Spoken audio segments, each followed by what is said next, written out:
Good morning po mga idol, kain po tayo. Ito ang almusal natin, ulam natin adobong baboy, kanin. Tara po, almusal na po tayo.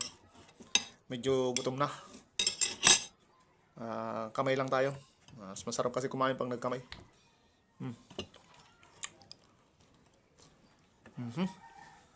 Masarap.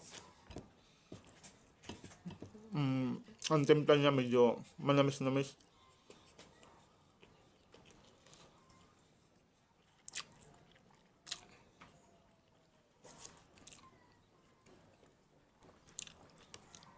Kanina, pandaw kami, matambaka at saka pusit lumot o kanuos kung sa Bicol. Bale, nakabenta kami ng 1.4, dalawang baklad. May na kasi ngayon ng isda.